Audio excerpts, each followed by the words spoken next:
જય શ્રી કૃષ્ણ મિત્રો, કેમ છો? મજામાં ને? આજે આપણે ઉનાળામાં લૂ ન લાગે, તડકો ન લાગે તેવી રેસીપી લઈને આવ્યા છીએ. આપણે આ રેસીપી બનાવવા માટે આપણે કેરી લીધી છે.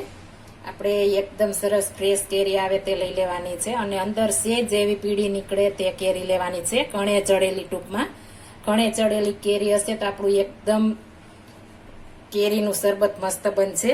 આપણે શરબત બનાવવાના છીએ. આપણે 250 ગ્રામ કેરી લીધી છે. આપણે 250 ગ્રામ કેરી હોય તો 250 ગ્રામ સાકર, કિલો હોય તો કિલો સાકર, અથવા તો તમે ખાંડમાં પણ બનાવી શકો અને ગોળમાં પણ બનાવી શકો. મેં ખડી સાકર લીધી છે, નાના નાના ટુકડા કરી લીધા છે. આપણે બંનેની રેસીપી સાથે કરવાની છે એટલે ફટાફટ ક્રશ થઈ જાય એટલા માટે એકદમ સરસ આપણે ખાંડી લીધી છે. હવે આને આપણે છાલ ઉતારીને નાના નાના ટુકડા કરી લેશું. આપણે સરસ છાલ ઉતારીને ટુકડા કરી લીધા છે. આપણે વાટકો ભરાણો છે. આ રીતના થોડી એવી પીળી આપણે હીર કચી હોય તેવી લેવાની છે એટલે એકદમ મસ્ત આપણું મીઠું શરબત બને. આ કેરીનું શરબત એકદમ સરસ બનશે ને તમે આખા વર્ષ માટે સ્ટોરેજ કરી શકો છો. આપણે અત્યારે સિઝનમાં આવી કેરી આવતી હોય તો સ્ટોરેજ કરીને રાખી દીધું હોય તો આપણે 2 મિનિટમાં 20 થી 25 ગ્લાસ તમે બનાવી લેશો અને ગમે આઉટ સિઝનમાં પણ આપણે આ શરબત બનાવી શકીશું.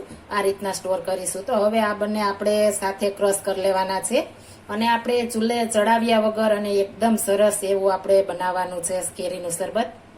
આપણે મિક્સર જાર લઈ લીધી છે, તેમાં આપણે સાકર નાખી દેશું અને કેરી સાથે નાખી દેવાની છે અને આમને આપણે એકદમ ફાઇન ક્રશ કરી લેવાનું છે. આપણે મસ્ત આ રીતના ફાઇન ક્રશ કરી લેવાનું છે. આપણે એકદમ આ રીતના કરશું તો પણ આપણે એકદમ કણીદાર મસ્ત બનશે.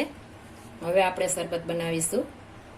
આપણે નિમક અને ચટણીને લીંબુ લગાવીને મેં તૈયાર પહેલા જ કરી લીધા છે. આપણે આ રીતે તૈયાર હશે તો ફટાફટ બની જશે. અને આપણે એક ચમચી આપણે જે કાચી કેરીનું આપણે પેસ્ટ બનાવી છે તે નાખીશું. તેમાં આપણે મસાલા નાખી જોઈએ તો આપણે સંચળ પાવડર, જેવું આપણે ખાડું અને ગળ્યું ખાતા હોય એ પ્રમાણે નાખી શકો છો.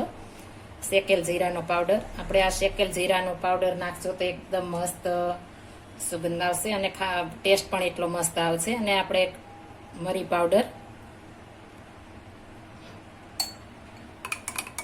એકદમ સરસ પેલા મિક્સ કરી લેવાનું છે. આપણે કેરી ને સાકર કે અથવા ખાંડ જે ગોળ લીધું હોય તે જ બંને જ આપણે વસ્તુ કરવાની છે મિક્સ. બાકી આપણે બીજી કોઈ વસ્તુ નથી મિક્સ કરવાની. આ રીતના આપણે સરસ મિક્સ કરી લેશું અને આપણે ઠંડુ પાણી લેશું. જો તમારે બરફ નાખવો હોય તો આઈસ ક્યુબ નાખી શકો છો, પણ મારે ઠંડુ પાણી વધારે છે એટલા માટે મેં આઈસ ક્યુબ નથી નાખી. આ રીતના એકદમ સરસ આપણે ચમચી વડે મિક્સ કરી લેવાનું છે અને આપણે એકદમ સરસ અને ઉનાળામાં લૂ પણ ન લાગે તેવું શરબત અને ચૂલે ચડાવ્યા વગરનું આપણે શરબત તૈયાર કર્યું છે. અને આ તમે આખા વર્ષ માટે સ્ટોર કરીને રાખી શકો છો અને એકદમ હેલ્થી એવું આપણું શરબત તૈયાર થઈ ગયું છે. એકદમ સરસ આપણું હેલ્થી શરબત તૈયાર થઈ ગયું છે. જો આપણે કોઈ પણ કાચની જાર લઈ લેશું અને તેમાં આપણે જે બનાવેલું પેસ્ટ છે તે ભરી દેશું.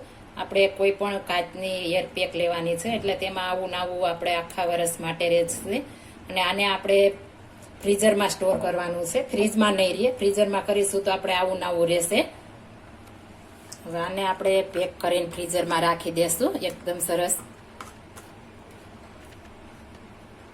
આપણે એકદમ સરસ કેરીનું શરબત તૈયાર થઈ ગયું છે. આ રીતના આપણે તૈયાર કરીને રાખી દેશું તો આપણે આખા વર્ષ માટે ગમે ત્યારે ગમે તે સિઝનમાં શરબત કરી શકશું. આપણે એકદમ સરસ મસ્ત મજાનું તૈયાર થઈ ગયું છે.